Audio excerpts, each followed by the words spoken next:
All right, everybody, we are back. Rotten Rewind Podcast. I am your host, Enokh Xmortiz, and my co-host, Ill Fortune, and we are back with episode 6. We got some pretty fun shit to talk about today, but we always have some fun shit to talk about. We got conversation with Skee coming up. Ooh, that's right. What? The one, the only, Skee. The master of the filth. The filth. To talk about horror movies. Nonetheless, what else do you expect on the Rotten Rewind podcast? I mean, that's what we're here for, right? To talk about horror. So we put the music stuff aside for this one, and we really pick his brain to find out, what kind of shit makes Gmo tick, so to speak. Exactly. Anyways, after that, we have some conversations about, well, I should say before that, we're going to be talking about some of the best horror movie adaptation for video games. And vice versa. Yeah, some of the worst too, right? Yeah, exactly. And then we're also going to be talking about more best and worst reboots, best and worst horror movie reboots. The remake, the dreaded remake, or the praised remake. Yeah, that's right. So we will see which ones get the boot and which ones get the loot. I don't know. Get the scoop. Scoop, there you go. All right, let's go.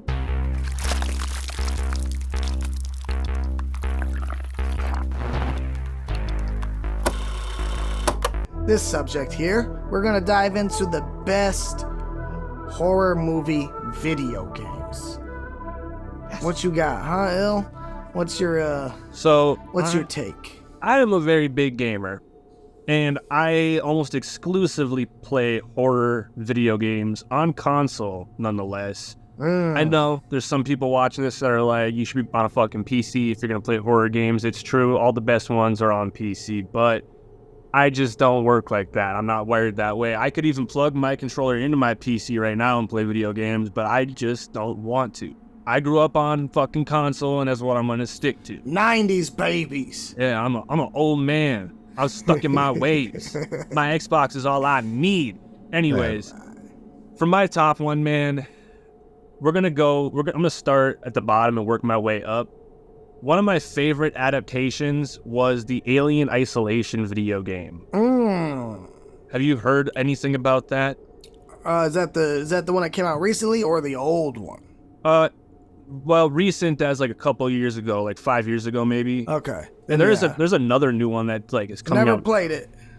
Never played it. So Alien Isolation is pure dread, man. Okay, so it's obviously based off of Alien, the movie that we all love and stuff, but there's these fucking humanoid cyborg dudes, and you know how like the movies, there's like the fucking, I don't know what they call them specifically, but they're basically androids. They look like humans, but they're actually robots. Yeah, of course. Well, they're in this fucking game, and they almost all look the same, and they fucking work like Michael Myers, dude. They like sneak and like slowly walk around. And they're so creepy, dude, and they'll catch you off guard and get you. And it doesn't sound that bad, but that game is just, you're trying to get off this giant space station or whatever, and you're being stalked by the alien, and then you gotta deal with these guys, and you have to sneak around and like do little puzzles and shit and try to get off. But it's fucking stressful, dude. It is one of the most stressful fucking games I've ever played. Now, you don't get any weaponry with that, then?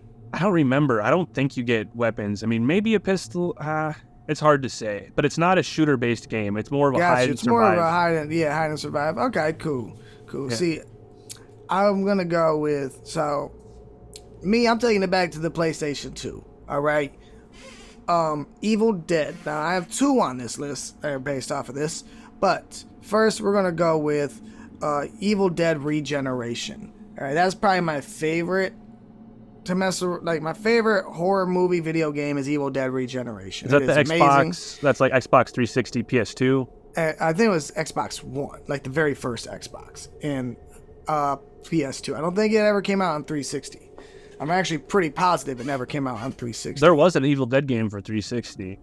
I can only imagine it's that one. Is it kind of poor graphics on it? Yeah. That's got to be it then. That's got to be a 360. Well, there's 2 that came out really close to each other. So it actually might have been that one, actually. Now that I'm thinking about it. It might have been the 360. But Evil Dead Regeneration is fucking amazing, right? Completely voiced by Bruce Campbell. Now see, this is what these horror video games nowadays are missing. You are Ash. It is a story-based game. You are playing through a whole new Evil Dead story.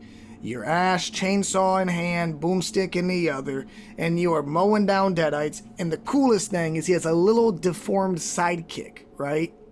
Who is voiced by none other than Sam Raimi. Oh shit, that's fucking And the cool. guy's name is Sam, so he Shit. literally, it's little things like that. And the story, it's this whole new Evil Dead story with Bruce Campbell and Sam Raimi. Like, what more could you ask for as an Evil Dead fan? It's amazing. It's so good. Now, the graphics are a little dated, but, come on. I like dated graphics, man. Me too. I'll go out of my way and I play low poly type horror video games. Like Puppet Combo makes some really fucking good ones. Stay Out of the House, Nun Massacre. Dude, I've played almost every game they have on console, and they're like basically like PlayStation 1 style graphics, like very low poly. Like the first Evil Dead game that came out on PS1. Yeah, and it's like analog horror type themed music. It's very distorted, and I fucking love it. It's a whole vibe. It's changed the way that I make a lot of my beats when it comes to horrorcore, is because I just love that sound, and I've been incorporating it more lately. Yeah, yes. See, so I guess I kind of got to add these together, because the other Evil Dead Fistful of Boomstick, all right? Fistful of Boomstick came out right around the same time as Regeneration, a couple years apart. Same exact concept, also voiced by Bruce Campbell. I love it for all the same reasons, but Regeneration is the better of the two. If you can find a copy, highly recommend you play it if you're an Evil Dead fan. Top of the line. Fistful of Boomsticks, also really cool. Hell yeah, dude. As far as Evil Dead, I got one of them on my list, but it's the newest one, the multiplayer one. I'd say you don't like that because, you ain't into the multiplayer shit. I want to be the killer. I want a story. I want to, move around as them and not just hide and seek it. They do have single-player challenge missions that you can do that are basically story-based games or missions that are kind of cool, but it's not in-depth enough where you get into the story. You don't get immersed into it. I just think that they can expand on the lore of these movies if they allowed that or incorporated that into these. Like when I played that Evil Dead Regeneration, I got this fresh new Evil Dead storyline that has never been told anywhere else. And it was so cool to be a part of that and like experience. I think I was like 10, 11 or something. Because I've been an Evil Dead fan my whole life. So playing that game, and my dad got it for me on my PlayStation 2, and I was amazed. I was hooked. I remember coming home from school and just first thing, Evil Dead. So yeah, that's why I love the horror, I just wish they expanded more into the lore with these games instead of just giving us something that's all multiplayer. Only multiplayer. Yeah, I feel that, man. There needs to be more story-based games, and more on that in a minute. But the Evil Dead, the newest one, the multiplayer one, I would say I had fun with it for about a month, maybe 2 months, and then I just fell off it, and it just wasn't fun anymore. So I'd almost have to put that in the pile of, bad remakes or bad adaptations, Yeah, I don't think that it did very well. I remember everyone being hype about it for a week, and then I never heard them bring up that Evil Dead game like that again. Yeah. And then all of a sudden, the price of it shot down tremendously. I mean, you get a copy for like $10, $5 now. I think they shut down the servers on that, if I'm not mistaken. That's even worse. The game ain't even been out that long. I gotta say, that's crazy. One of my top favorites, Friday the 13th, the game. Definitely by far one of my favorite games. I've played the shit out of that game. I'm a level 150 only because there's a cap. If there wasn't a cap, I'd probably be like level 700 by now, dude. Yo, that's awesome. See, that was the first of like these horror kind of hide and seek games, Dead by Daylight was technically the first, and then Friday the 13th. But that wasn't a make of a horror movie, you know what I'm saying? Yeah. So that's what I'm referring to. And I thought that one, I actually played that quite a bit, here and there, and I enjoyed it. I played it with my nephew. It was cool, but then, after a while, it does kind of get repetitive, and that's just for me. So I will say this because I love asymmetrical horror games. That's like all I play next to like the low poly ones I was talking about. But there's a market for everything, and I think that these games, it would be dope if they could have a story mode on the side and then have a multiplayer on the other side, like both in one game, kind of like how it used to be, you know, when we used to buy video games. You had a good story mode, but then you could also go play multiplayer, you know. And that's I don't know why they don't do that. Maybe they just don't have the budget or something. Well, I can't see them not having the budget, because a lot of these games have backing by some big companies that have some money behind them, you know. I mean, I'm not sure. I'm not saying all of them do, but there's got to be some kind of money to where they could at least put somewhat of a storyline or story mode for us. Friday the 13th was crowdfunded. I know that much. And I think they made enough off of that where they were able to do Texas Chainsaw, which is my next that's one. Fair. That's my next fair. favorite. Yeah, I love the Texas Chainsaw game with all my heart. I still play it just about every single fucking day. I have, you know, my problems with it. I think a lot of the players do, but it's small at the end of the day. And just having it, I'm grateful for, because the developers have paid so much attention, man. I think when it comes to movies that were adapted into a video game, I think that this is one of the best examples of developers taking their real time and putting their soul into it, because so much is accurate about it and pays homage to the actual first movie, right? So the game itself is the prequel to the first movie. It takes place, I think, the same year, but a couple months before. So it's a whole new set of kids who don't make it out alive. Go figure. Ah, got you. So see, that right there, that's expanding on the lore, you know? So here's the thing, actually, because it is an asymmetrical multiplayer game, it does have a story to it, which makes it differ from a lot of these other games. I mean, Dead by Daylight, there's backstories to the killers and the victims, but this feels different than that, because it feels like you're playing a story. So the whole setup for it is that a girl went to go take pictures of wildflowers in Texas, you know, away from her hometown. And she runs into a guy named Johnny, right? Johnny is part of the family. She doesn't know this, obviously, and he somehow leads her back to the farmhouse where she gets captured by the actual family. And then months later, or even weeks later, I'm not sure which, her friends from college come looking for her along with her baby sister. And those are the victims that you play as, and they're trying to find Maria, the girl that got kidnapped. And got you. And then they end up all getting captured by the family. So when the matches start, you're already locked up in the basement. You have to get off the hooks, and you have to escape the property. That's the whole point of the game. But cool things about it is they made it canon to the actual movie in several ways. One of the ways is that Mariah, the girl who got kidnapped, the camera that she was taking wildflower pictures with, when they captured her, Hitchhiker took that camera, and that's the camera that you see in the first movie. That he has? Yeah, that's where he got the camera from, so it connects it there. That's super fresh. Yeah, the other way that they make it real canon is they're working with a guy, I think his name is Jim Henkel or something like that. I probably butchered that. But they're working with the guy who was involved with the creation of the original movie. He worked with, Toby Hooper on, I think, writing the movie, actually. And he has a whole character bible of characters that he wrote that could have been in that movie.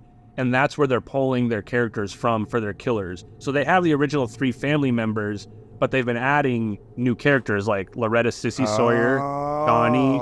They got a guy named Hans, and then they got Nancy. And all of these characters are coming directly from that character bible from this guy who worked on the first film and helped write it. Yeah, that is crazy. He's just had this Bible sitting around waiting for this moment forever. Exactly. So it's really cool how much they actually care about it. They went as far as to rebuild the actual Saw from the first movie, like part for part, and then record all the different sounds of it to put that in the game, because they wanted it to, sound exactly authentic. Yes, exactly. Dude. We can appreciate that here at the Ryan Rewind. And you know who does the body work for Leatherface? Who? Kane Hodder. Oh, nice. Yeah. Yes, even better. Finally, he gets to play Leatherface. Let's go. So that's why I got an appreciation for that game. Plus, it's really cinematic and smooth. Like, the mechanics of it are very, very polished compared to most. Yeah, I played it at your games. House. Yeah, when I came over. It's fucking dope. Unfortunately, slapped it down and told me I had to play that game. Yeah, that's what I do. I force people to play video games.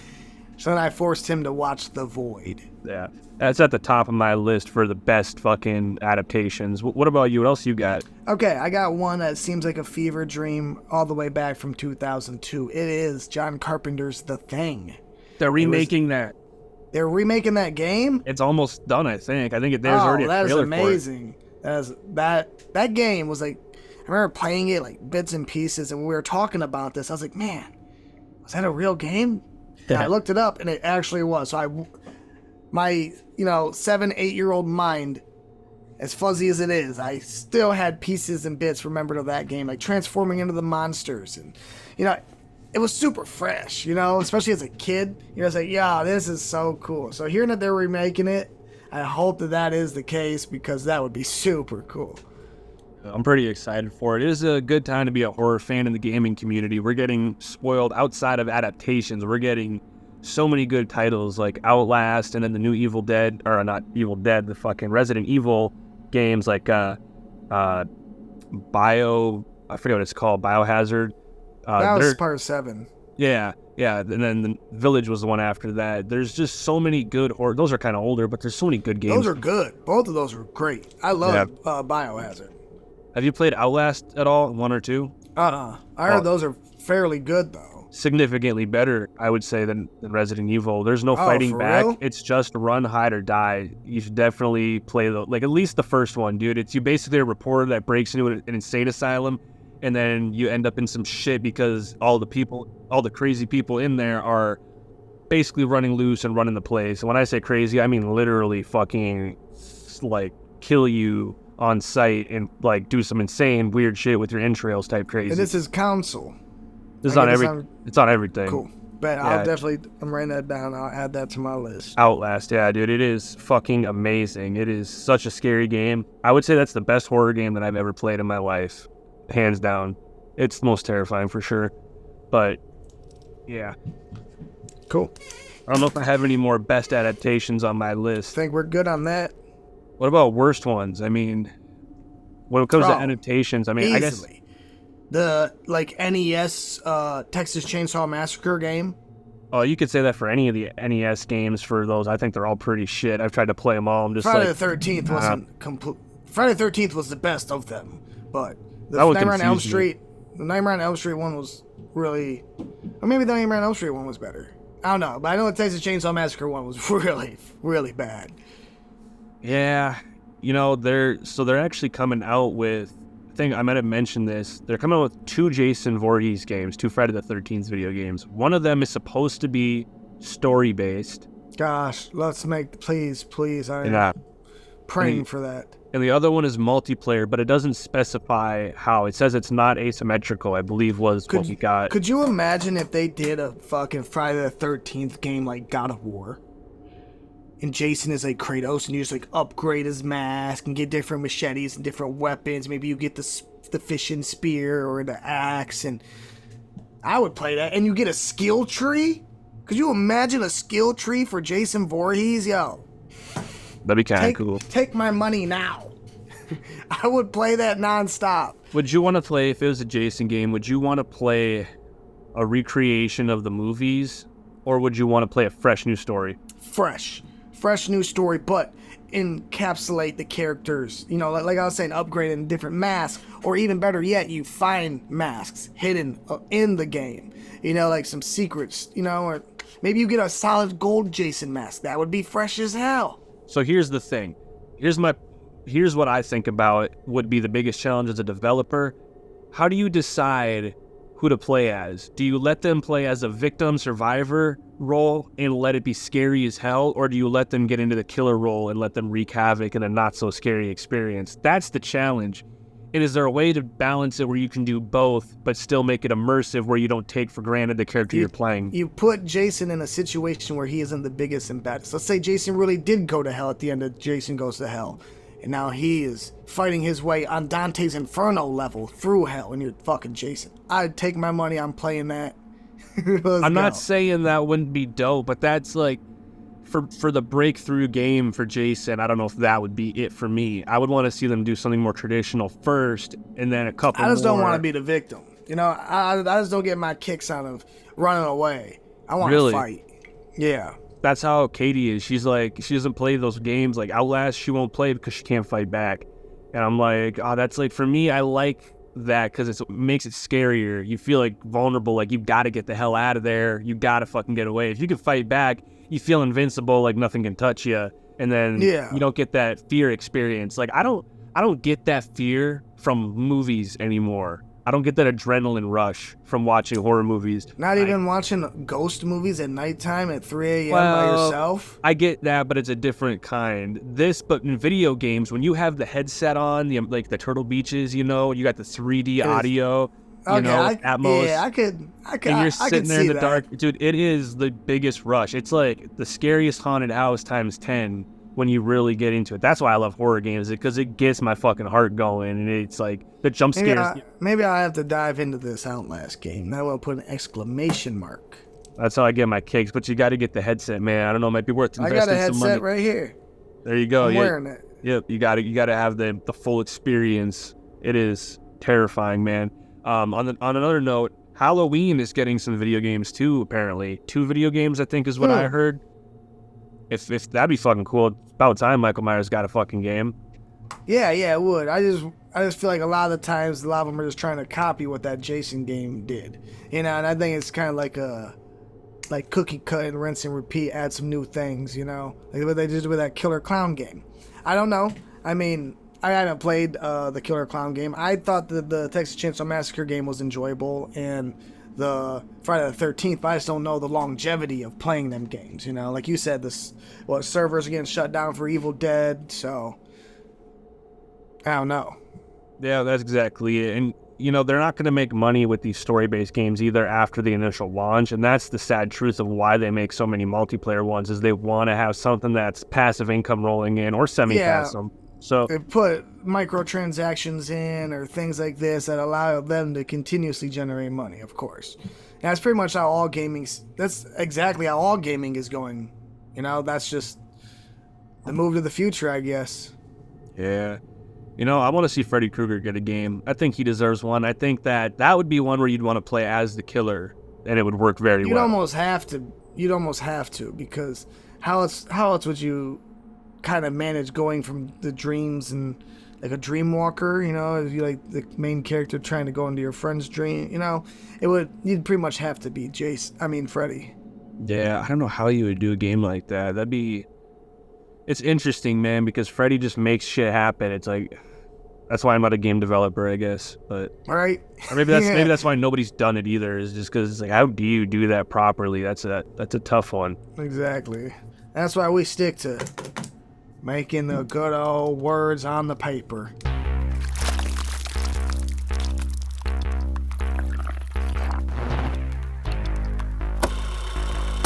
All right, and we are back on the Rotten Rewind podcast to talk about the best and the worst horror movie remakes and reboots. So yes, I got opinions here. There's been a lot of good ones and a lot of bad ones throughout the years, and there's been a lot, so it's hard to get every single one on the list. So we're gonna get through as many as we can. I got a decent little amount here, so yeah. To start it off, I gotta say, amongst some of the best horror movie remakes / reboots, My Bloody Valentine. Amazing movie. Yes. I've watched both. The original holds up really well, too. The original holds up pretty sturdy.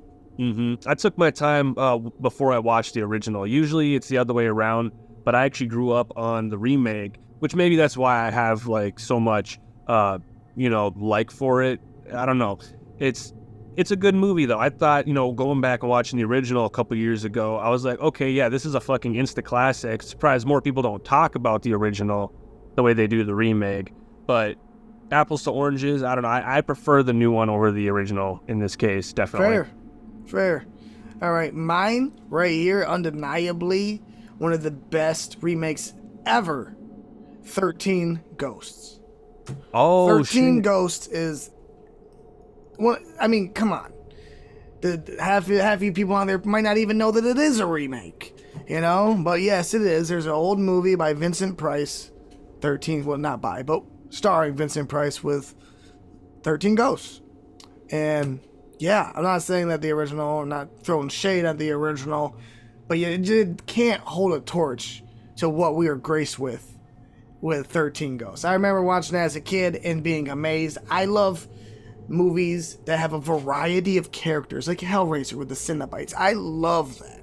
I love that there's different creative characters, you know, and you can kind of get like oh, I like this one. Oh, I really like the Jackal or the Juggernaut, you know, like, I like that. I really, really love that. I feel that. Honestly, I was one of those people that didn't know that was a remake for a long time. I just found that out a few years ago, and I was like, what? I haven't even watched the original for that one. So I got it on DVD. Next time I come over, I'll bring it. All right. I'm gonna switch back and forth. I think that'd be a good way to do it. So I'm gonna go worst horror movie remakes. And this one feels like a cheap shot because I think most people would agree that this movie should have never been fucking made, but it's at the top of my list. Nightmare on Elm Street remake. Yep, I knew you was gonna say that. 100% agree with that. We touched that on an earlier episode. We had also mentioned that. Yeah. Horror? No. Dude looks like a burnt hamster. I'm not with it. Yeah. Everybody's already said everything, so we'll just skip over that one. What about you, Enokh? All right, mine's one that most of you might not come to your mind when you think of worst remakes, but to me, they came after one of my dear-hearted films, one of my favorite, if not my favorite 80s horror movie, and tried to remake it in 2009 and completely ruined it and angered me deeply. Night of the Demons. How dare they? Night of the Demons remake is tremendously bad. It's horrible, right? And then they went and they hired the kid who played John Connor in the Terminator movies, and he's like dressed as John Connor in the Terminator movies, just old and fully grown to like. I don't know why. Fuck that movie. Fuck that movie, yo! It's so bad. Anybody got the time? Go watch Night of the Demons from the '80s, masterpiece. Stay away from the 2009 complete trash. All right, back to some of the best. I think The Blob 1988 has got to be one of the best remakes. Hey, that's on my list. It is. Oh, dog, I love that movie. Instant classic. The special effects in that are so fucking phenomenal. Like, puts the original to shame. And the main character, I love like the carefree greaser on his bike. Man, so good. All right, mine. Here we go. Another of the best remakes. Also one that you guys might not know was a remake, or you probably might. House on Haunted Hill. I fucking love House on Haunted Hill, with Jeffrey Combs, Reanimator, starring as the Doctor, and compared to the original, it's just so much more gruesome, bloody. You ever seen it? No, we talked about this, I think. You have to see them, both of them. The first dog, you have to see these movies. Rich guy invites all these people. They spend the night in the old haunted hospital, and they get $1 million. They just have to spend one night there. But little do they know it's haunted as fuck, and the ghosts are sadistic. And it's a classic. It's a masterpiece, in my opinion. I love it so much. I gotta add that to my list because I still haven't, even after our last conversation. I'm pretty sure it's on Tubi. Anybody out there, just go check Tubi. They probably had it. All right, word. Back to the worst. I gotta say, Martyrs. The remake of Martyrs. That's on mine. Fuck that movie. I fucking hate that movie so much, yo. Yeah. I don't remember much about it. Don't touch the French masterpiece films. There's French legacy films, and I hate when they fucking touch them and bring them over here and try to Americanize them, and they water it down. I'm gonna add Inside to that. I was just gonna add that next. Yeah. Right? So in 2015, I think they did The Martyrs, and then the very next year, like, oh, let's do Inside too, dude. Leave the French legacy films alone. Do not touch High Tension. Right? That was French, right? Yeah, it was. Leave them alone. Stop fucking with them, please. Like, Inside was such a letdown, and so was Martyrs. They cannot hold even a minuscule amount of what the first ones created. Period. Not with them. Fuck those people. Back to the best. Oh wait. Oh wait, you didn't get a worst. Sorry, it's okay. Okay, my worst is we'll go over this one right here. It's a newer film, right? Wrong Turn.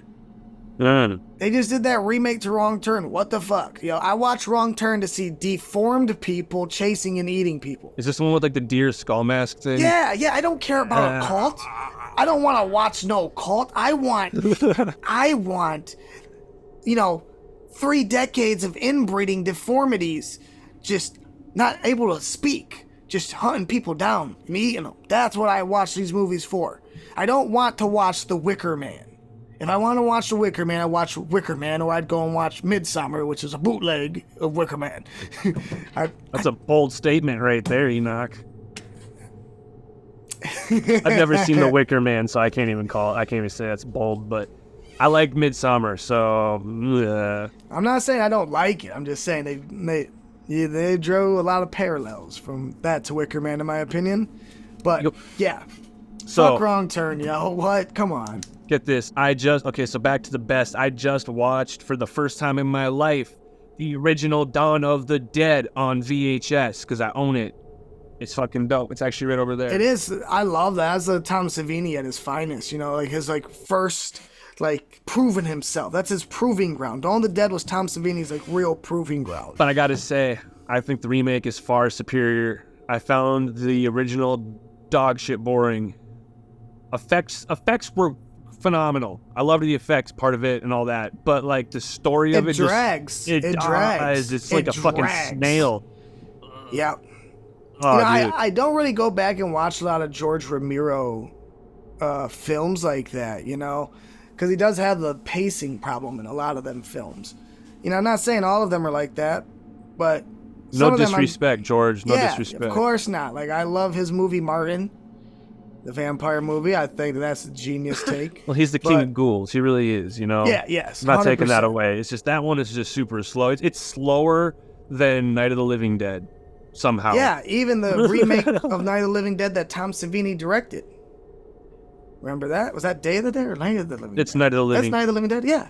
Is that the one with Bill Moseley in it? Yep. Yeah. I think it's actually... No, it's a remake. It's a remake, yeah. Yeah. Which... All right, so... Wait, you got something? I was going to say that technically could go on the list as a good remake, but I'd actually put it in the middle. I wouldn't say it's one of the best. Yeah, I'd say it's in the middle. Next up, my homeboy, you guys' favorite, David Cronenberg with The Fly. Comparatively, you cannot... In the original, the guy gets an actual fly head, and he's still wearing a scientist suit, or yeah. It's so funny. And then you watch David Cronenberg's take on it, and you're like, oh, this is fucking horrifying. I almost added that one because that is the effects on that movie. I love Cronenberg. Oh my god, shit, man! Oh my god, that body horror, he does not miss, yo. And the Brundlefly is one of the coolest on-screen transformations you'll ever see. Yeah. I love that movie. I love the story. I love everybody plays their role to a fucking T. Beautiful, beautiful film. Amazing. Yes. All right, back to the worst. I gotta say, I did not like the new Pet Sematary. Terrible remake. Yes, riding off of that with Stephen King, I'm gonna throw in Firestarter. What is with these horrible Stephen King remakes, yo? I'm not with it. Pet Sematary, I didn't enjoy it all. I didn't like that they didn't have Gage. I thought Gage was the most compelling character in the first one, or the crooked spine sister, Yeah. And then the remake totally got rid of Gage and ruined the sister. I didn't think the sister was nearly as scary as the original. So, I agree with you there. And with the Firestarter, you got Zac Efron in it, which was right from the get kind of thrown off. I like Zac Efron in Dirty Grandpa or Funny Movie Neighbors, I didn't see Firestarter remake because I knew it was going to be bad. So if I know a movie's going to be bad, and then I also hear people saying that it's bad after the fact, it just reassures me that I'm glad I didn't waste my fucking time on that. Yeah, I'm a sucker because I've watched so much stuff. And I eagerly want to be pleased by a new movie. So I'll be I want to watch it. And it doesn't happen often that I walk away with happy. I'm just desperate. I'm just desperate for something good. See, the way I look at it, there are bad movies, and then there are actually bad movies. You know what I'm saying? Like I can get down with a bad movie and enjoy it, but there's movies that are actually just fucking like that has very little to it. Like you can't even cherry pick things in it that you're like happy about, that you brought, got enjoyment from. So I feel you there. Like, there's this actual just through and through bad movies that you're just like, no, thank you. Yeah, or there's just things about them that are like, fuck this shit, man. And yeah, I more on that later. All right, I'm gonna go the best right here. Okay, I'm going through the classics and I'm digging through. House of Wax, right? I mentioned it. House of Wax. Is that one of your best remakes or worst? Best. Compare, like when I look at my criteria for best remakes, I look at the original and I look at the remake and I say, who did it better? Not that they're neck and neck or anything. I think that the remake is just way better. I think it had a more compelling story. One scene that always sticks with me is him cutting the fingers through the grate. Like there's certain parts in there that I love. The ending, the house burning, like, and then once again, it's another Vincent Price film, just like House on Haunted Hill and 13 Ghosts.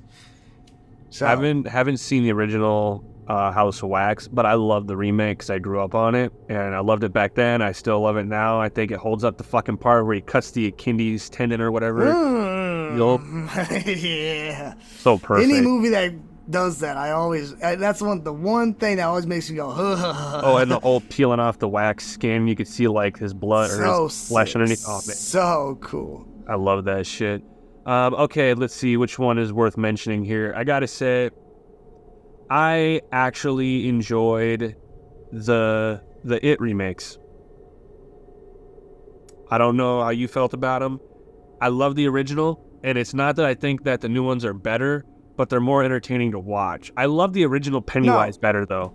Yeah, that's what I was just going to say. I think that the original Pennywise, I can't think of his name who played him. Can't fucking either. Dude, super famous guy, too. Tim Curry. Tim Curry. Yes, okay. I love his portrayal. The voice, everything about it. The makeup, so too. Good. I love the bear makeup part. There's it's very simplistic and creepy with that red nose. Not that they didn't make the new Pennywise iconic in his own way, but the original just was creep factor. As a kid, when you see that original Pennywise, instantly you're just terrified. You didn't even gotta you gotta say nothing. The cover of that movie put fucking nightmares into a kid's head. The new Pennywise doesn't do that. He doesn't give you nightmares just by looking at him. But in structure of film and the story base, I can see exactly what you're saying. Yeah. Although I do prefer the bully in the original to the new guy. What's his name? The guy with the pocket knife? Yeah. I think that he was just more aggressive and more believable in the original. The new bully seemed very beatable as a bully. I felt like you could punch him in the face or in the gut and he'd back off in a second. He'd be like, oh, okay, sorry. The old school one, you're like, okay, this guy's a greaser. This dude, Yeah, I don't fuck with that shit. Worst? I think I have two left. I'm gonna go with that Poltergeist remake, dude. I did not like that at all. Did not watch it. It's not worth it. A lot of these, yeah. It's not worth watching. It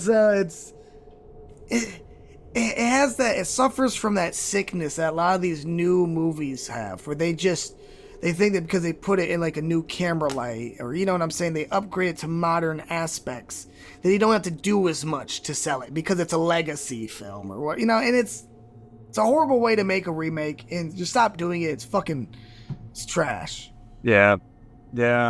Even without seeing it, it's one of those where I knew that it was gonna be bad, so I was like, just avoid it. I got better shit to watch. I'm picky about what I'll watch and subject myself to watching. It's either I rewatch something that I've already seen 100 times and love, or I take something that a trusted individual friend or whatever has recommended to me. Is like, you got to watch this movie. Trust me, it's good. And then I'm like, okay, that's worth putting myself through it because it's probably gonna be good. Exactly. What's your last one there, huh? So this one, I got one more for worst. This one has a funny story, okay? So I'd never seen The Grudge, the original Grudge, or any of the Grudges. I've seen Scary Movie, and that was about as much of... Ju-on, right? Yeah. Well, so actually, that's the thing. I haven't seen the original one from, Japan? Oh, okay. So you're talking about the remake of the remake. Yeah, You're I talking haven't about the seen. double remake. Yeah, I haven't seen the American remake or the original. And I kind of avoided it just because when it came out, I was very passionate about retro horror, not retro even at that time, just like the stuff I grew up on. You know, it was like early 2000s around that time, and we were pretty young. You know, we were like 10 years old, maybe not even 8 years old. And I knew what I loved. And when that shit came out, it was like the genre felt like it was switching in a way, you know, and I just felt It was. yeah, and I felt protective. I was like, fuck these new movies. Like, I wouldn't watch The Ring. I wouldn't watch The Grudge. The fact that you say that, I can literally pinpoint the exact time in my life when all of a sudden it went from fun horror or, you know, to this artsy kind of more sell the creep and like, you know. Surreal horror almost. Yeah, and The Ring, I think The Ring is better than The Grudge. No doubt about that, in my opinion. Just I think the girl's way scarier, you know, and the VHS tape killing people, that's cool, you know. But the Grudge, I couldn't get down with either. None of them. The Japanese one, I'll give it due respect. You know, the Japanese one is fine, but I wouldn't say it's amazing. But it's better than these. So here's where the story gets funny. I finally decided to give in and watch The Grudge. Someone I was with convinced me to watch it with them, so I let them put it on, and we sat through it. Are we talking about? We're talking about the newest one with Harold from Harold and Kumar? Well, that's the thing, is I thought it was the original American remake, is what we were watching. I get to the very end of it, and I'm like, yep, that movie was dog shit, but also, where was the kid? Like, the pale-skinned kid with the, you know, the dark hair and shit and stuff. I'm like, that was fucking, where was he or them? I don't know. Wasn't even in it. I'd never watched that one. No. The main character they don't even put in. Yeah. They make him look different. Like, they make him look more like the Ring character type of thing. And the person I'm with is like, I don't know. And I look at the description on it on the streaming platform. It's like 20 or whatever the new one came out. 2019 or whatever. Yeah, and I was like, are you fucking kidding me? I was like, I just wasted my fucking time watching the remake of a remake of a remake. Fuck me, dude. So I still haven't seen the original or the original remake. I've only seen the 2019 version, and now we'll probably never go see those other ones. If you're gonna watch any of them, if you ever feel compelled to, check out the original, dude. Check out the original from Japan. You know, I'm a huge supporter of foreign film, and you know, a lot of American directors are just doing that. They're just going to other countries and just snatching whatever they can because they have lack of original ideas over here. Why, I don't know. Oh man, it's true. Before we stop this one, I just want to give a couple honorable mentions that I have on my best list. Wait, before you do that, let me throw one honorable mention kind of in a group for the worst. The Children of the Corn. What is with all these Children of the Corn, like remake, reboot things that keep coming every couple years, and they're all fucking trash. The last one I watched was a giant cornstalk monster. Dude. Leave Children of the Corn alone, guys. Jeez. If you can't get someone to play Isaac or Malachi correctly, just leave it alone. Like, come on. Stop it. Stop. All right. For the best honorable mentions, I thought Rob Zombie's Halloween deserved stars. I thought it was a great remake. The second one fucking sucked, but the first one was great. I thought, you know, it added to it without taking anything away. 03, 06 TCM films, you guys already know. We fucking love those. Yeah. Don't forget Evil Dead. Yeah, 2013. That was next. Evil Dead. Hills Have Eyes. Yeah, that's on my list. Let's go. Great remake. Friday the 13th remake, I thought was one of the better slasher remakes. Killer Cut. Yeah, it's actually fucking good in my opinion. And then taking it back, Little Shop of Horrors remake. Come on, you can't not mention that. It's not necessarily. It's kind of horror, I guess you could say it's horror. The remake of that is by far the superior. Oh yeah, big time. No doubt about it. I loved that movie as a kid. Like, like 6 years old, I loved that movie. Now, really quick before we stop, we can't talk about reboots and remakes without bringing up Child's Play, and that one is like right in the middle, because, you know, going into it, I thought I was gonna hate that fucking movie with all my heart, and I actually ended up enjoying the movie for what it was. I wouldn't say it's the best reboot or remake by any stretch, but I definitely wouldn't say it's the worst like a lot of people would say it is, you know? That's my opinion. I like it more than I like the TV series.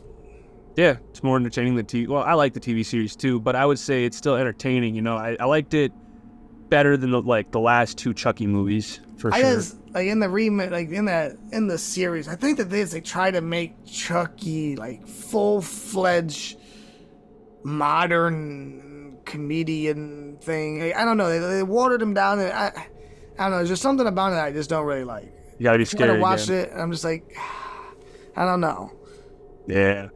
Yeah, I think he'll make him scary again because they're supposed to be doing another movie. So I really hope so. I really hope that they just bring back like the mean Chucky from the first 2. The first 2 movies. Oh, dude, let's go. The third one's okay too, but the first one, I find myself going back and watching the first one. If I want to watch Chucky, I always go and watch the first one. I don't know why. I like it. What about the second one? You like the second one? I love the second one. That's my favorite. I love when he comes out the closet with the yardstick. Like, and when he's getting melted in the factory. Yeah. The first 2 are pure gold, man. I wish they'd take the TV series in that direction. Just vicious, mean.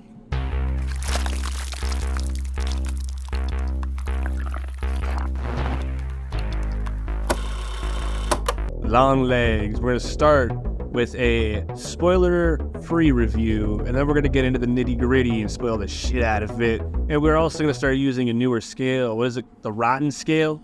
The Rotten Scale, yes. Out of 5. We'll see where it lands. Does that include decimals, or is it just straight 1, 2, 3, 4, 5? Oh, it can include the decimals. Okay, because I'm going to get like real specific then. I'm going to go to like 1/100th.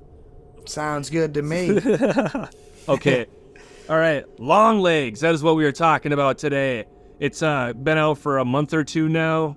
There is mixed feelings on this movie. I've seen both sides. Some people absolutely hate it. Some people absolutely love it. I am on the side of people that absolutely fucking hate it. And I'm not just saying like didn't like it. Like I absolutely did not like it. It was fucking terrible in my opinion. Enokh, what's your opinion on this shit? My opinion, I tried to be as graceful as I could with the movie. I just found it painstakingly boring. Oh, yep.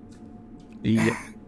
As a horror fan and a horror lover, I don't think this is a movie for us. I think it's more of a movie for people who like drawn out art house thrillers. And yeah. That's a good way of putting it. You know, I went into it with high hopes. Me too. I've been excited to see this. People said that set me up for disappointment. That's what I'm thinking, because people said it was going to be the best horror movie of the year. So I went in high hopes. The bar was fucking set. You know, it was like you have a lot to live up to at this point. The comparison, I kept hearing the comparison to Silence of the Lambs. Uh-huh. And I was like, oh, shit, I have not seen anybody do a good, that style film in a while, so I was super excited for that. And the involvement of Nicolas Cage, too. He's been doing a lot of horror stuff, but it's hit or miss. It's hit or miss. I loved Mandy. I love The Color of Space. I thought that those were super sick. Like, they felt like LSD trips, And, yeah, I like those movies. Yeah, so you got Nicolas Cage playing the protagonist in this psychological horror thriller kind of movie. Detective flick. It is a detective flick, and it is artsy. I would also say it's paranormal. Even. What do they call that? Noir? Noir. Is that what it... Would you say it's a spoiler to say that it's paranormal? I would almost say that's kind of a spoiler. I couldn't tell you. I couldn't tell you what the movie was really trying to do with itself. So I don't know.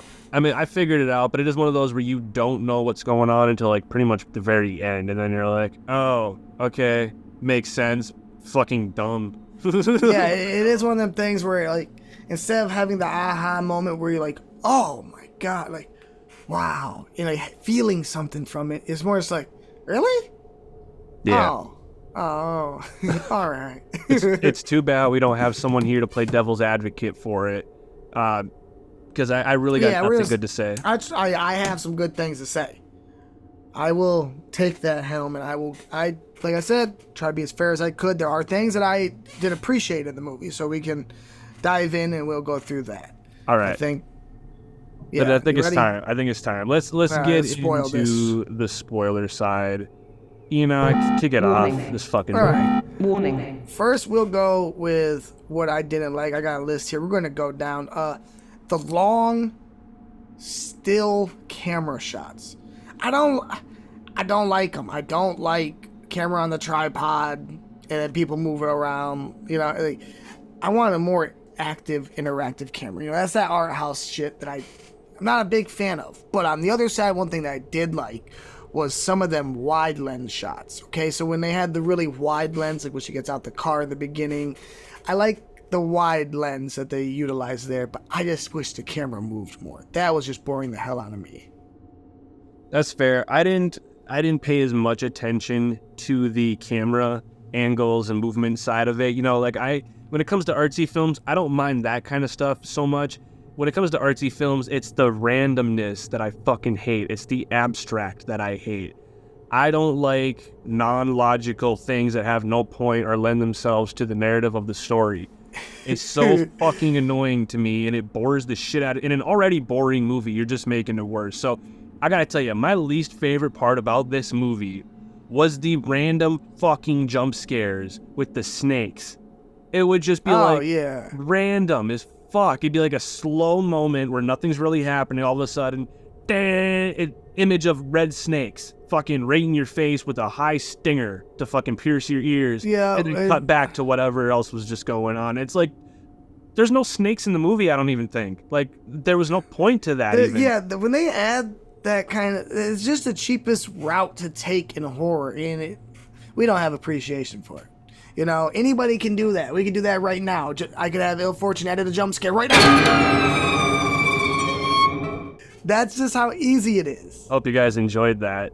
Knowing my future self was about to edit a jump scare in there already, and I'm acknowledging a moment, so I hope you enjoyed that. So, moving on from that, I had that written down too. The films... Oh, wait, no, this is something... When they were doing the flashbacks and they'd shoot it to the film, like it was in a film cell... I didn't like that. I felt that was cheap. When they, you know what I'm saying? They had that, like, they boxed it off. I don't like that. That was just weird to me. But on the other side, something I appreciate is they did have a 35mm camera that they used on this movie.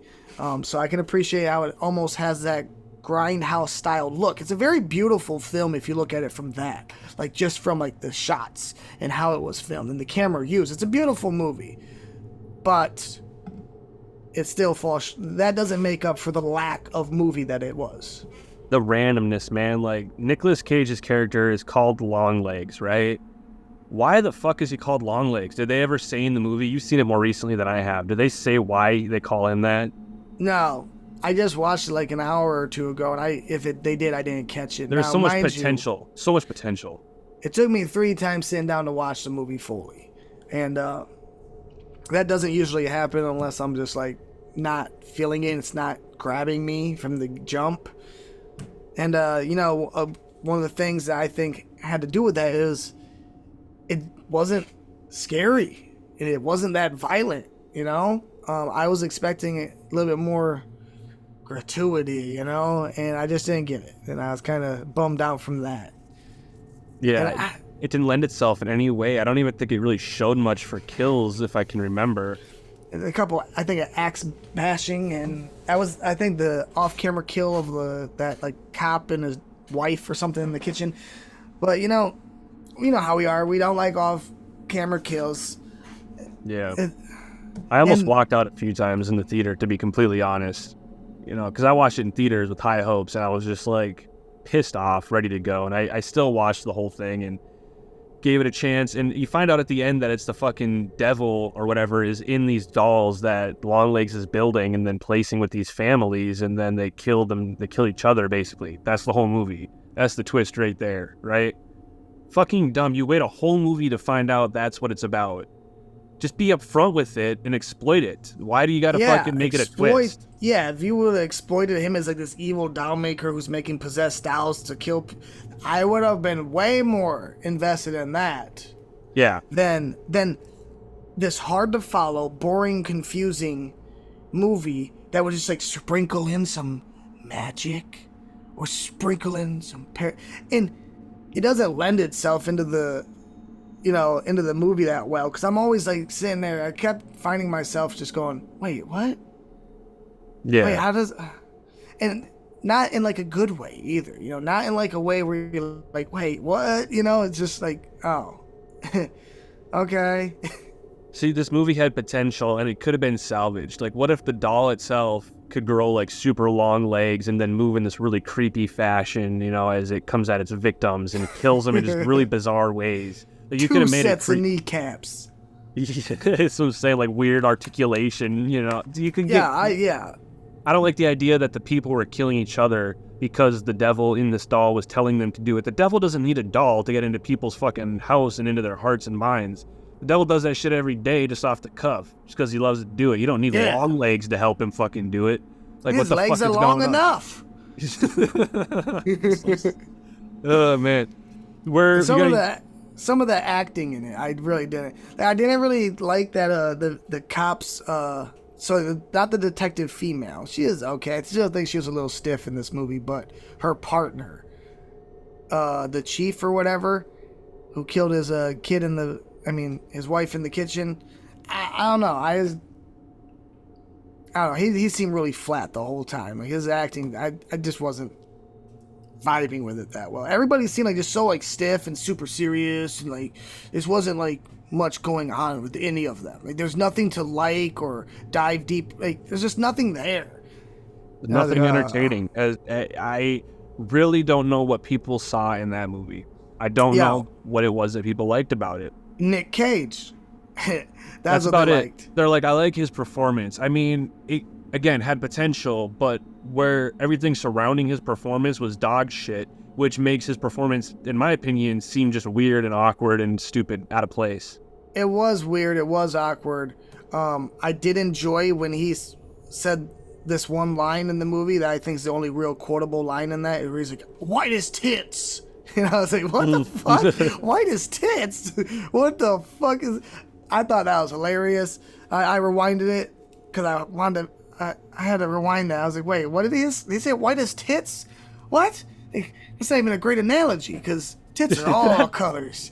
And He's analyzing the shit out of that one line. Yeah, like, what the fuck? I don't think anything he says is worth thinking too hard about in that movie. Yeah.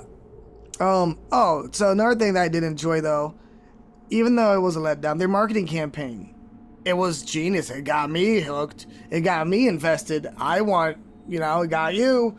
So maybe that's something that needs to be studied, and people should replicate, because the marketing campaign had a lot of buzz around it, You can lie about saying it's the best movie ever. Is that what you're referring to, is how they got people saying it's supposed to be the best movie of the year for horror? Yeah, and I think like the really short, subtle preview, it didn't give you much, because and that's what sold me, was because I'll see these movies that show a lot in the trailer, and I go, well, that's going to be everything in the movie. And I go and see the movie, and then that's it. So when I see a movie that doesn't show too much or show a lot, I go, this might be good. But they tricked me. Yeah. No, I feel that. I feel like they lied to us. And I feel like they must have paid people to lie and spread the rumor that it was just going to be so good. Because it was a good mystery. It was just executed badly. Like, it could have been done correctly, and it could have maybe been one of them films that people hold in a high regard. But I just don't see it happening like that. Yeah. Well, if you like the movie, sorry to shit on it. When it comes to the rotten scale, I got to give this one a 1. I give it a 2. Just because of the camera style and the actual cinematography of it is beautiful. But besides that, it's not very often that I'll give something a 1. It's very rare. So it is. He literally called me. He said, "You see this fucking piece of shit?" It offended me. I felt like I wanted to go to the manager at the theater and ask for my money back directly, or kick him in the balls and hold him responsible for that movie. And I would have known I was in the wrong. I would have been in the wrong, but I would have did it anyways because I was just that offended. I would have went to that holding cell. Yeah. Perfectly fine. I would have got full before we bounce, I did kind of like the head bashing scene. Hail Satan! He started smashing his head. But then now I'm sitting here thinking about it, I was like, wait, didn't they just do that in that one movie as well? What was that movie Talk with the to hand? Me. Talk. Yeah, they just did that. Like, we just seen that. That's what and it was so much better done too. It was way meaner in Talk to Me. But, like the kid didn't die. Didn't Longlegs die from headbutting that table? I think so. And rightfully so. I think that's how he should have gone. You know, that's what the movie made me wanted to do. That's how I wanted to go in that moment. I was like, I'll join you. Yeah.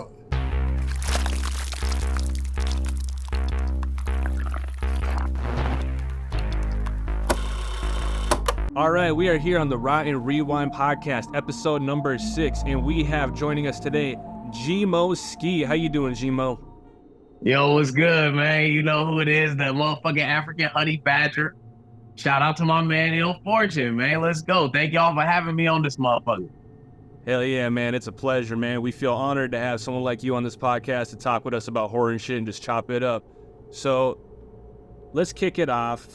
For a lot of people, horror movies are super nostalgic, make us feel like kids again, and for others, it's therapeutic. So to kick it off, how did you get into horror, and what does it really mean to you?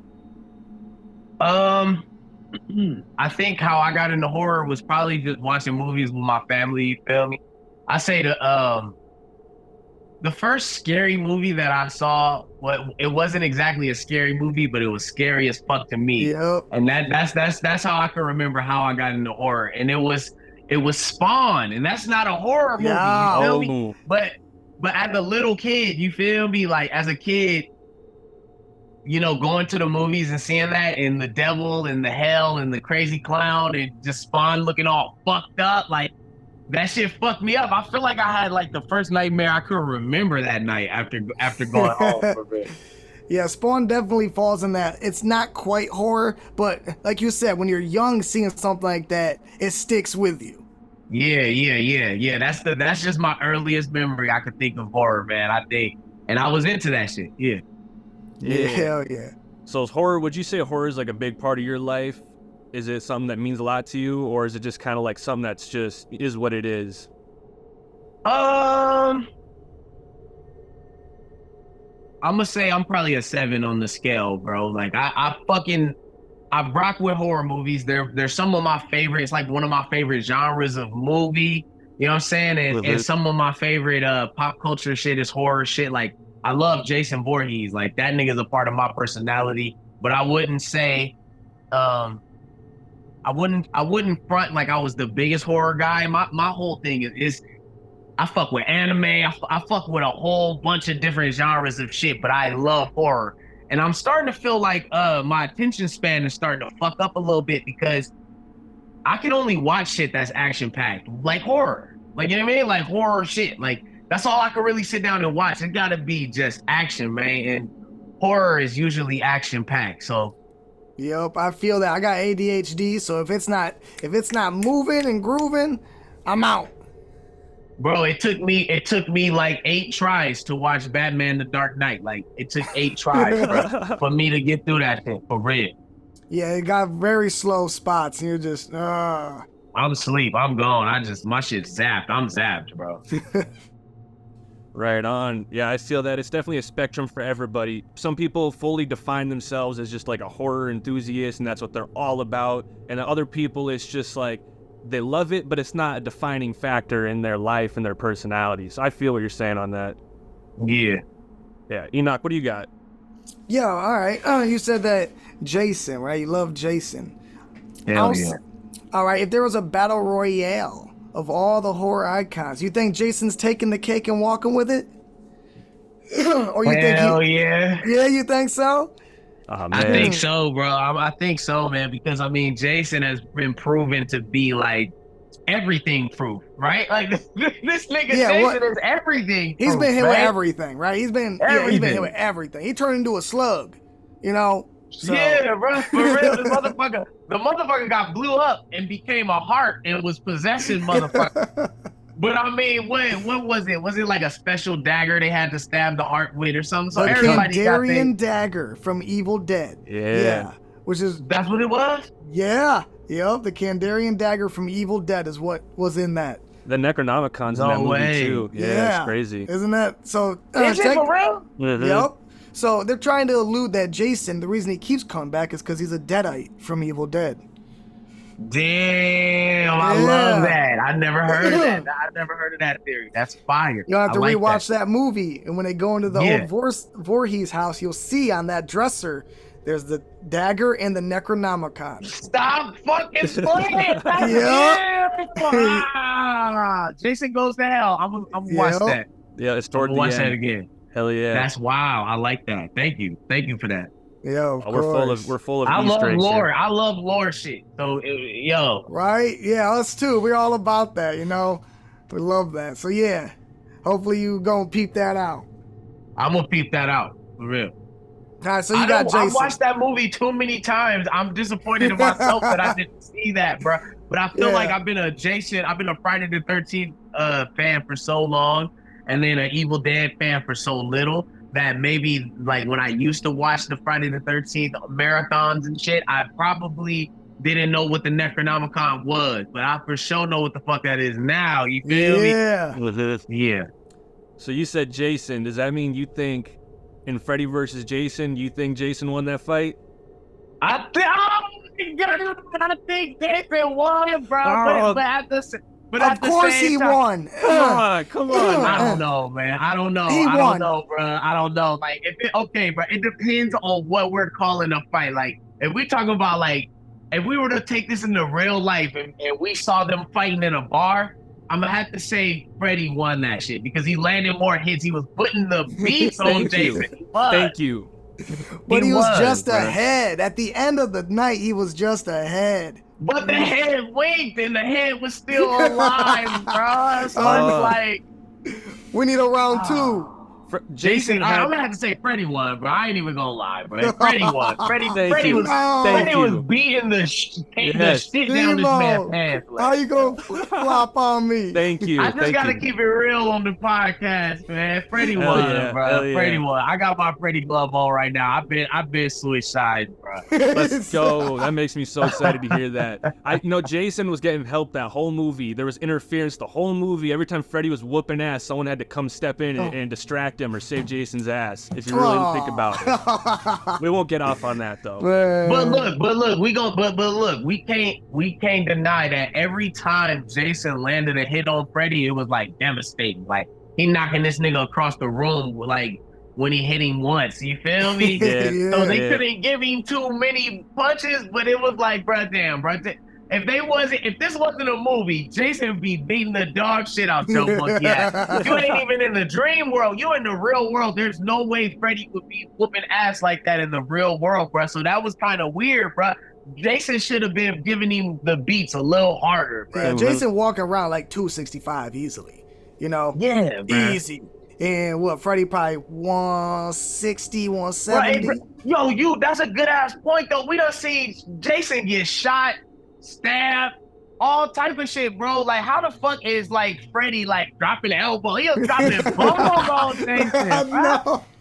He held his own for sure. He definitely held his own. I think he had some supernatural shit going on, even in the real world. Still, I think that's why he had to have. He did. He was doing shit. But I'm gonna just say they had to make it a good movie, man. If they wanted to make it real, bro, Jason would have been beating the blood out of Freddy, man. For real. Yeah. That's how I feel, man. All right, word. All right, moving forward, I gotta ask. So some people love the disturbing side of horror movies, the ones that really push the limits of realism. So, what is your take on the subgenre of extreme horror? And is there any film that you've ever seen that just stuck with you for a couple days after that you just couldn't get out of your head? Hell yeah. I say High Tension. That's what let's go. High Tension was like a bit fucking much, bro. The head scene. Oh my god, there was so much to that. That's the one that I remembered. I was like, what the fuck was that? And then another very weird one was and I don't know if this is a horror movie, what was it, Irreversible? Oh yeah. The fire extinguisher? Yes, that fire extinguisher scene was passed around the internet way back in the day as real. You know, so people were like watching that. Fuck. So yeah, that movie is rough. That's a movie rough is one. rough. Holy fuck! I remember we watched that shit at Novi's house, bro. I could hardly even bear it, bro. And it's so So- weird how it plays backwards, you know? It starts at the end and plays forward to the beginning. That's why it's called it's irreversible. Wow, Yep. Strange way to make a film. Yeah, that movie's that's insane. I love the sound of that movie though. The way that the bass kind of just like wobbles and vibrates and shit. It's real off-putting, you know? Yeah, it builds the atmosphere for sure. Well. To answer this, the other part of your question, man, like as far as like the extreme shit, I don't know if I'm like a big fan of the extreme shit because I done like seen some crazy shit, and I'm not sure if I all the way like super fuck with it, you know. But I like creative shit. You know what I mean? I like creative shit, but sometimes that shit go too far. I tell you, I was watching this one movie. I forget the name of it, but they were like stuck on a fucking they were stuck on like a ski lift. Frozen. Yep. Frozen? Yep. Yeah. Dog, the part where homie said, "Man, I'm about to just drop down. The snow gonna break my fall." Yep. Break this And he fucking. jumped, I don't remember if it was a dude or a girl, but somebody was like, I'm jumping out this motherfucker. When this nigga jumped out and hit the motherfucking ice and his motherfucking legs split and all of that shit, nigga, yo, that shit gave me frostbite, nigga. I was on the couch like, nigga, with the chills, nigga, on my mama. You gotta ask my lady, nigga. I had the chills, but I was like, hell nah, I damn near had a panic attack, nigga. So that shit be looking crazy, bro. Man, that'd be the worst way. Like, all right, I'm gonna go get help. And then your homie's just watching you down there. Like, dog. Getting eaten? Didn't he get eaten? Didn't he get eaten by like wolves or some shit? Yep. Boy, that shit was crazy. Yeah. I like those movies though. I like those like fucked up situation horror like movies. real Like campy. you know what I'm Yeah. saying? Yeah, like niggas was stuck on a ski lift. Yeah, it got real scary out that bitch. Something so simple becomes so terrifying in just an instant, you know? Yeah. I like movies like that too. Yeah. Fine. All right, keeping it moving. Enokh, what you got? All right, I want to know horror video games, right? If you you play a lot of video games. So what's your favorite horror game?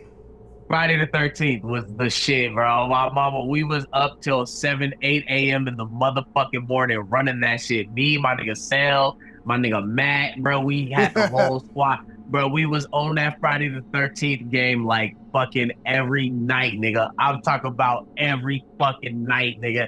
That was our shit. I might go play that shit tonight. My lady was just playing that shit again. My lady would be playing with us. She just re-downloaded that motherfucker and was playing it in the living room. And I'm like, I might jump back on this thing because that motherfucker was fire, man. That was a great game.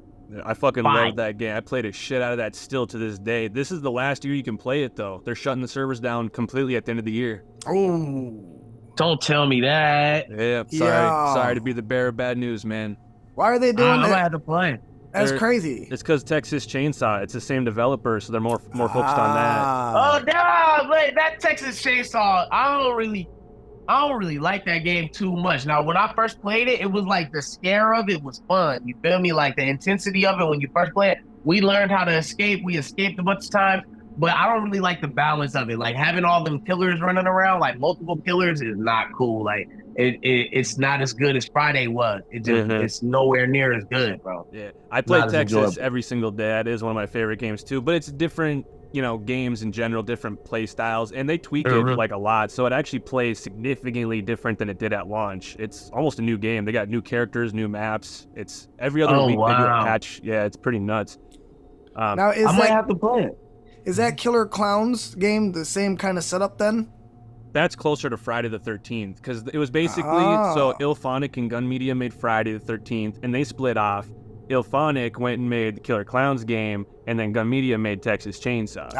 Okay, gotcha. So Killer Clowns Killer Clowns got high ratings. I've seen it. I haven't played it yet, but I saw it got rated 5, didn't it? It's pretty fun, yeah. It's doing really well. It is, like I said, similar to Friday with how it plays and everything. It feels almost like they used the same template for this one. So it's definitely not a scary game, but it is a fun goof around type of game. So. You know what? On the flip, I would have to say like another one of my favorite horror games is BioShock. Like that's like, one of my real favorite games outside of like Friday being a fun multiplayer game, like BioShock, the first one. Like The my story experience mode, playing that, yeah. fire. I haven't played that. I've heard good things. My cousin's been trying to get me on it, so I'll Oh, have to you download it. wildin'. Yeah. You Yeah. wildin'. I know. Please, BioShock for is- me, play BioShock, bro. Please. The first one. Just play the first one. And if you like that shit, because it's one of them games with them like twists and turns, and you know what I mean? That twist. Like, oh shit, that's a twist right there. You fuck with that game. It's fire. It's quality. Quality game. I trust your word on that, because back, I don't know if you remember this, back in like 2015, 2016 or something, you had made a post about Dying Light. I don't know if you remember Dying Light, that zombie game. Yeah, hell yeah. You made a post, I think it was even you playing it or something, but you were hyping it up, and I had never heard of the game at all. And I went off the video that you posted, I went and fucking got the game, and it became one of my favorite games that I've ever played, dude. Dying Light, best zombie game, hands down. And I trust your word. Yeah. From that, you have credibility. So I will try BioShock when I get a chance. Oh, hell yeah. Dying Light is fire. It is a great game. The second one wasn't as good. Yeah, I was gonna say they did 2, right? Yeah, 2 was kind of meh, but first one was really good. Yeah, man, a lot of these games you just can't buy them when they first come out. Cause I day one Dying Light 2, and it had so many fucking bugs. It was literally unplayable. And if it's got bugs, if it got too many bugs, bro, that's just a $60 I wasted, bro. Like I'll delete that shit. Yeah, I need to return to it because I'm sure it's fixed now. But when I first played, it was ass, bro. It kills the hype around it. Like you're so ready to play it, and then you got all these bugs, and then you just go, hey, you know what? Nah. Yeah. And to come back to it, you're like, dragging your feet. It's hard to do it. It's the same thing with Days Gone. When I first bought it, bugged, bro, and I just never returned to it. Yeah, it's a shame when shit happens like that. It's ridiculous. Yep. All right, so I got another question for you. So there's a lot of repetitive things in the horror industry that are just plain stupid and overdone.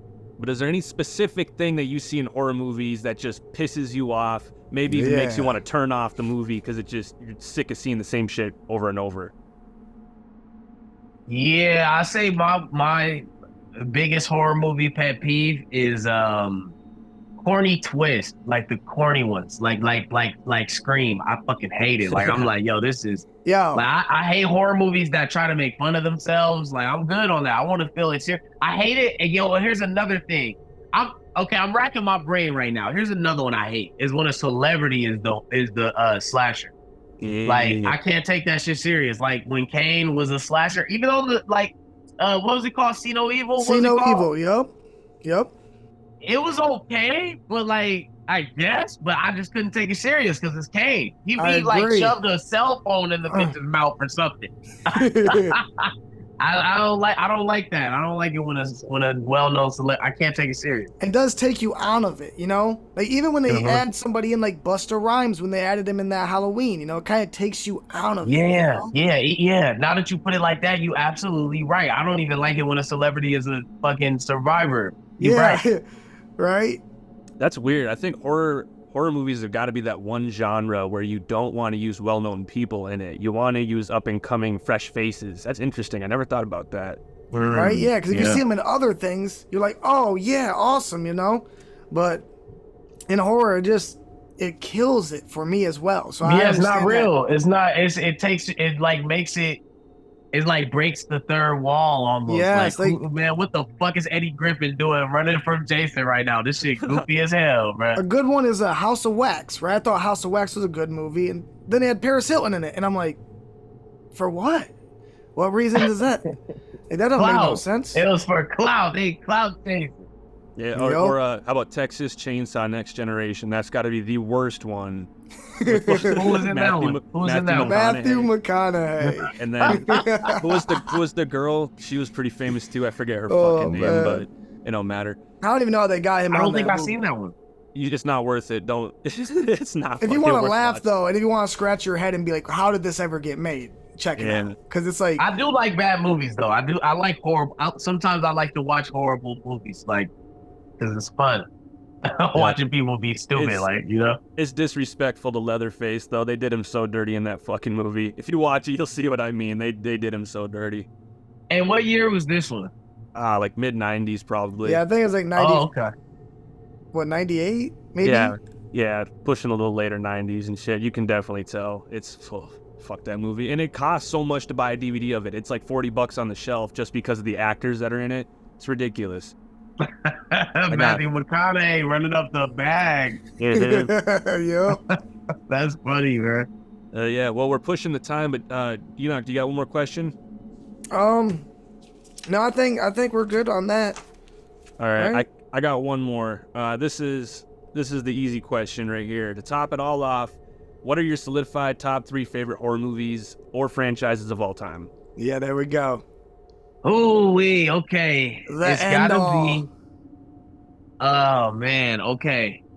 Friday the 13th, for sure. Like Jason is just my guy. Like I From love the whole- Jason, bro. Out of the whole franchise, if you had to pick one. Jason Lives. Yeah, That's there easy. you go. Yeah, Part- I think that's that's part easy. 6. Yeah. That was my favorite one, but that's because like I feel like in that one he was getting real creative with the shit he was doing to people, and that's kind of like a parallel with my music too. Like I say like over the top shit, but it's kind of got like this elaborate scheme to it, like an elaborate joke or something. You know what I mean? And Yes. I'm inspired by Jason and how he's a little creative with his kills and shit. You know what I'm saying? I really like that about him, and I try to show that in my music. You know, so I'm gonna have to say like Jason Lives. I'm a big Freddy vs. Jason fan, bro. I don't know if niggas gonna make fun of me for that, but I love that movie, I do too. bro. I really like it. Dude, I feel that. I don't think Yeah, I anybody's love gonna the- talk shit. That's a great Everything fucking about movie. that. I like the style they use for the color grading, the camera, like everything about it looks so good. You know? I agree. I super agree with that, bro. The color, all of that. Yeah, I never thought about that, but I fuck with that too. I fuck with that shit too. Yeah, I don't think they could have made that movie any better. Like when people bitch about it, I don't know like what ground they have to stand on. That's as good as it could have gotten, I think. Yeah, that shit is an ultimate movie. I love that fucking movie. I see a lot of people hate on that shit though. But I also really like the first Insidious movie for some reason. Like I really like that movie. Like I watch that shit over and over again. I really Me fuck with too. that. It's one of them ones you just come back to. And it just has that, I don't know what the appeal is exactly, but it just has that rewatchability over. Cause I do the same Yeah. thing. And I'll The just be first one. bored, Just the chilling. first one. I'll slap it in. And it keeps me entertained, even though I've seen it 20 times. I'm still like, all right, yeah, I'm still rocking with it. Yo, for real, I fucks with that movie for some weird reason. I don't know what it is. I wish I could think a little bit more. Favorite horror movies. We Fuck, got man. There's so many. Friday the 13th, Insidious. Freddy vs. Jason, man. I love that fucking movie, bro. I'm not even gonna lie. Yeah. No, I feel that.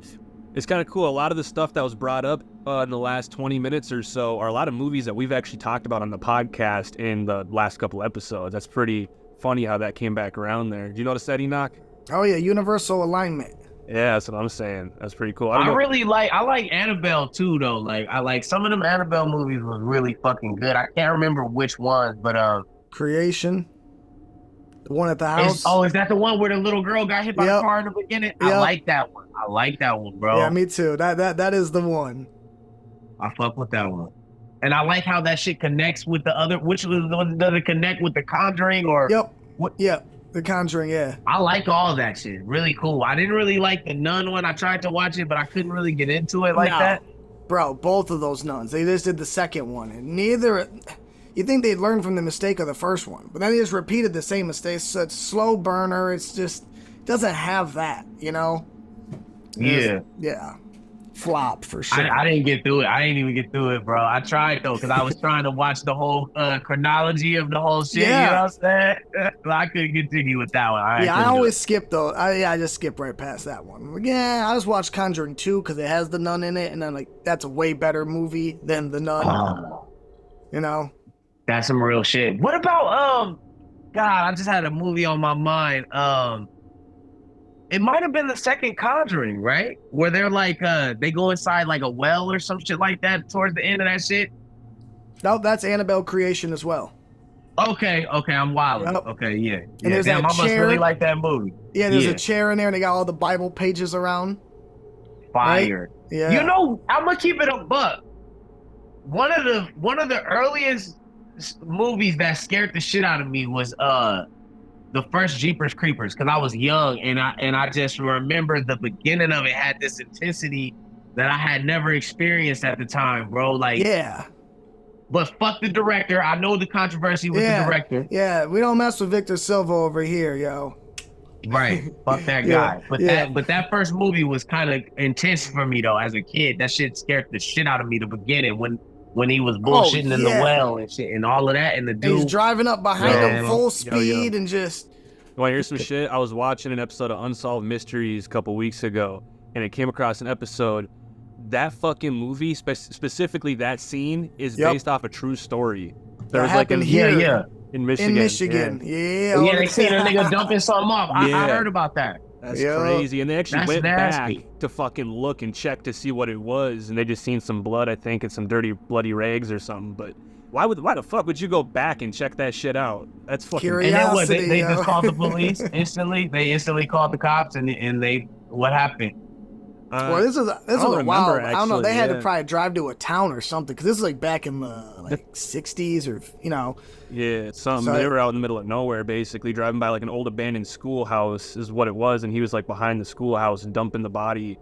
It's fucking weird. I think they eventually called the cops and they went and checked it out, but I don't know how it was an unsolved mystery. So yep, and that was the inspiration for Jeepers Creepers. That whole scene and the intro and. Wait, so the nigga never got caught? I don't think so. I don't think. Yeah, no. Crazy. He's lurking out there. Yeah, watch out, here. Enokh. He's in your state, Enokh. Watch out. I know.